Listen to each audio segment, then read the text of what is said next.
قوم کے پاس گئے ڈر سنانے کے لیے.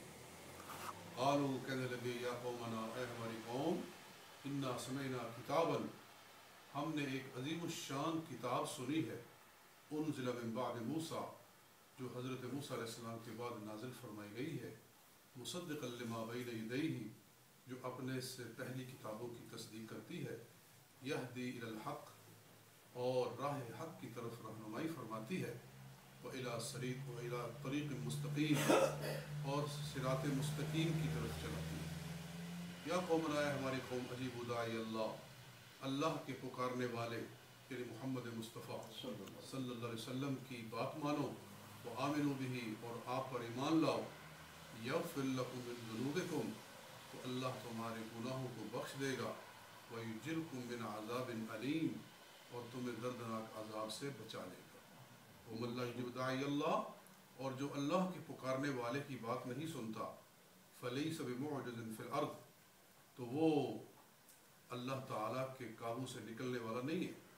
ولیس لہ من دونہ اولیاء اور اللہ کے مقابلے میں اس کا کوئی مددگار نہیں. اولئک فی ضلال مبین یہی لوگ کھلی گمراہی میں مبتلا ہیں. تو یہ میں نے چند آیات مقدسہ کی تلاوت کی سورہ احقاف میں سے 26واں سپارہ یہ آیت نمبر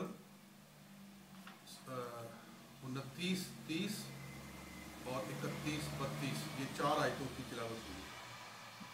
اس میں اللہ تعالیٰ نے ایک خاص واقعہ کی طرف اشارہ فرمایا ہے کہ جب اللہ تعالیٰ نے جنات کے ایک گروہ کو رسول پاک صلی اللہ علیہ وآلہ وسلم کی بارگاہ میں حاضر کیا تھا. وہ ایسے ہوا کہ حضور اکرم سید عالم نور مجسم صلی اللہ علیہ وآلہ وسلم جب طائف سے واپس تشریف لائے تو طائف والوں نے آپ سے نہایت ہی اذیت ناک سلوک کیا تھا. سرکار پر سنگ باری کی گئی, سرکار تو عالم صلی اللہ علیہ وسلم کے وجود مبارک کو زخمی کیا, سرکار کا وجود مبارک لہو لہان ہوا. ہمارے آقا نے ہمارے لیے کیا تکلیف نہیں برداشت کی. تو سرکار تو عالم صلی اللہ علیہ وسلم بڑے دکھیا دل کے ساتھ وہاں سے واپس آئے. تو اللہ تعالیٰ نے سرکار دو عالم صلی اللہ علیہ وسلم کو خوش کرنے کے لیے جنات کے ایک گروہ کو آپ کے پاس بھیجا. حضور صبح کی نماز وہاں ایک باغ تھا وہاں پڑھا رہے تھے. مقام نخلہ آتا ہے حدیث میں, اور آپ کے ساتھ ایک صحابی تھے یا 2 صحابہ تھے وہ آپ کے ساتھ نماز پڑھ رہے تھے. تو حضور صلی اللہ علیہ وسلم کا قرآن سننے وہ لگے, وہ جنات بیٹھ گئے. حضور اسپیشلی ان کو قرآن سنانے کے لیے تشریف نہیں لے گئے تھے بلکہ اللہ نے ان کو بھیج دیا. وہ وہاں قرآن پاک سنتے رہے. اللہ ارشاد فرماتا ہے کہ لما حضروہ جب وہ قرآن سننے کے لیے جب وہ بیٹھے قالوا انصتوا تو آپس میں ایک دوسرے سے کہہ رہے تھے خاموشی سے سنو, چپ کر کے سنو, توجہ سے سنو.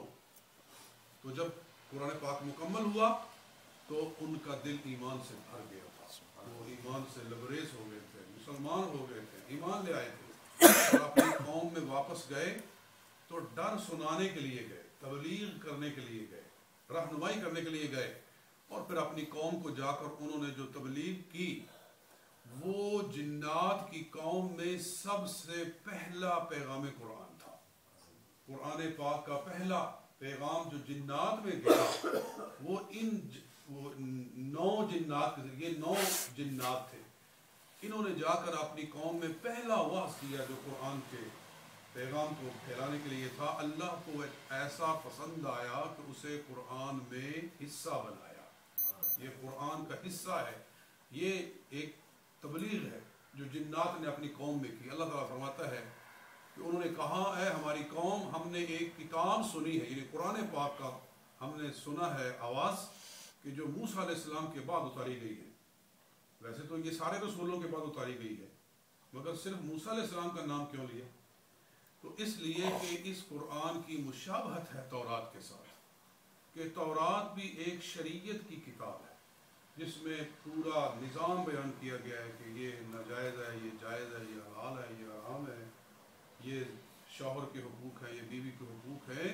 یعنی اس دور کے لیے شریعت کے جو تقاضے تھے اور جیسی شریعت اللہ تعالیٰ نے نافذ فرمائی تھی وہ تورات میں پوری بیان کی گئی، اور تورات کے بعد اگر ایک کامل شریعت اتاری گئی ہے تو وہ قرآن کی شکل میں اتاری گئی۔ درمیان میں جو کتابیں نازل ہوئی ہیں وہ صرف وعظ و نصیحت کی کتابیں تھیں، نظام وہی چلتا رہا جو کہ تورات نے جاری کیا تھا۔ رسول پاک صلی اللہ علیہ وسلم تک جتنے بھی انبیاء کرام موسیٰ علیہ السلام کے بعد آئے وہ کوئی نئی شریعت لے کر نہ آئے، بلکہ وہ موسوی شریعت پر ہی عمل کرنے والے تھے۔ شریعت اگر آئی بعد میں تورات کے بعد تو وہ قرآن پاک کی شکل میں ہے، اس لیے من بعد موسیٰ کہا گیا۔ اور پھر کہا پھر ان جنات نے کہ اے قوم، اے ہماری قوم، اللہ کے داعی پر ایمان لے آؤ، یعنی رسول پاک صلی اللہ علیہ وآلہ وسلم کے دامن سے وابستہ ہو جاؤ تو اللہ تعالیٰ تمہارے پچھلے سب گناہوں کو معاف فرمائے گا۔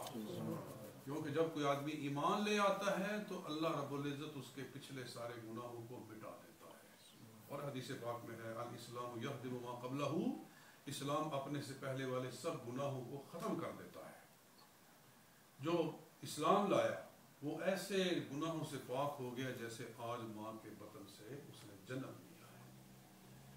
تو یہ مبارک اور بھی ایسی قرآن پاک میں آیتیں بہت ساری ہیں، اور ان سے ہدایت ملنی چاہیے ان لوگوں کو جو نامراد صحابہ کرام کی پچھلی زندگی کے حوالے دیتے ہیں جو اسلام سے پہلے کی تھی، اور حضرت امیر معاویہ پر، حضرت ابو سفیان پر، حضرت سیدنا فاروق اعظم پر اور صحابہ کرام پر بہتان اور تبرے بولتے ہیں اور ان کی پچھلی زندگی کے حوالے دیتے ہیں۔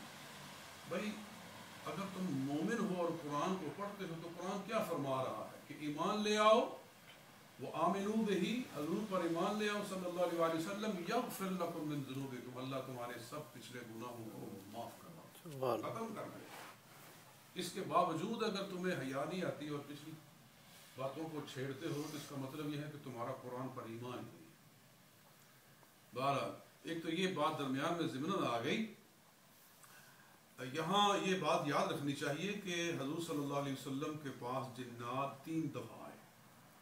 پہلی دفعہ 9 جنات آئے اور انہوں نے حضور صلی اللہ علیہ وسلم سے قرآن سنا، ایمان لائے اور اپنی قوم میں واپس گئے، اور یہی واقعہ سورہ جنات میں بھی آیا ہے 29ویں سپارے میں، یہی واقعہ جو یہاں بیان ہوا ہے پہلا جو واقعہ تھا۔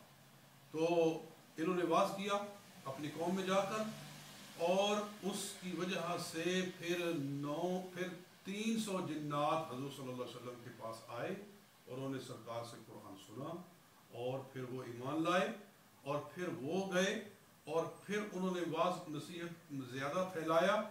تو پھر آخری واقعہ سرکار کے پاس جنات کے حاضر ہونے کا وہ ہے کہ جب 12,000 جنات سرکار کے پاس آئے اور انہوں نے مکہ مکرمہ میں اس مقام پر سرکار پر حاضری دی جس کو آج جس جگہ مسجد جن بنی ہے، مکہ مکرمہ میں حاجی لوگوں نے جا کر دیکھی ہے مسجد جن، تو وہ اس لیے اس کو مسجد جن کہتے ہیں کہ وہاں یہ آخری حاضری حضور صلی اللہ علیہ وسلم کے پاس ہوئی تھی۔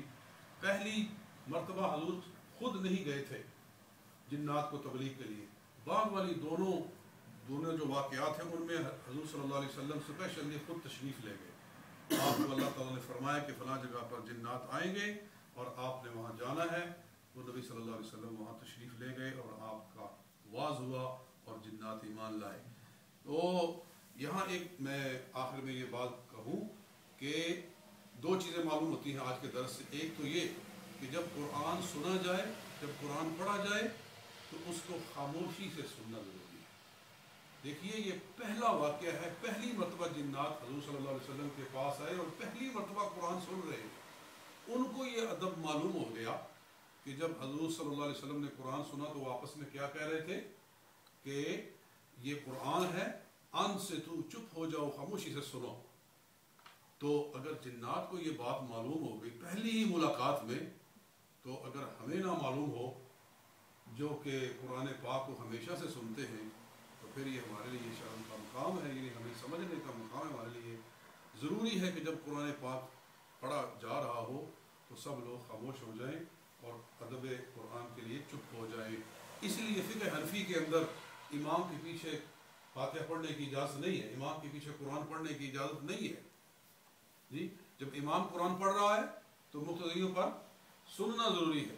اذا قرئ القرآن فاستمعوا له وانصتوا لعلكم ترحمون. 7ویں سپارے میں 9ویں سپارے میں اللہ فرماتا ہے جب قرآن پڑھا جائے فاستمعوا له تو توجہ سے سنو، وانصتوا اور چپ ہو جاؤ، لعلكم ترحمون تاکہ تم پر اللہ تعالیٰ رحم فرمائے. اور ابن عباس رضی اللہ تعالیٰ فرماتے ہیں یہ نماز ہی کے لیے نازل ہوئی ہے. یہ لوگ حضور صلی اللہ علیہ وسلم کے پیچھے قرآن پڑھتے تھے، آپ بھی پڑھ رہے تھے، صحابہ بھی پڑھ رہے ہوتے تھے بعض، تو اللہ نے یہ قرآن اسی لیے نازل فرمایا کہ جب امام پڑھ رہا ہے تو تم چپ ہو کر سنو. یہ آیت فاتحہ خلف امام کی ممانعت ہی کے لیے نازل ہوئی ہے. تو یہ اس فقہ حنفی کی طاقت کا، فقہ حنفی کی قوت کا بھی پتہ چلتا ہے. تو اور تبلیغ کا بھی پتہ چلتا ہے کہ جو سنو اسے آگے پہنچاؤ. اور میں آخر میں کہہ دوں کہ یہ ہمارے پاس یہ چند حضرات جو دعوت اسلامی کے موجود ہیں، یہ بھی ایک تبلیغی سلسلہ ہے کہ جو سنا جائے اسے لوگوں تک پہنچایا جائے. ایسے ہی دین پھیلتا ہے. اور اللہ تعالیٰ ان لوگوں کے بھی عمل کے اندر برکت فرمائے، اور اللہ تعالیٰ ہمیں بڑھ چڑھ کر دین کی تبلیغ اور دین کے لیے سعی کرنے کا جذبہ عطا فرمائے. وما علینا الا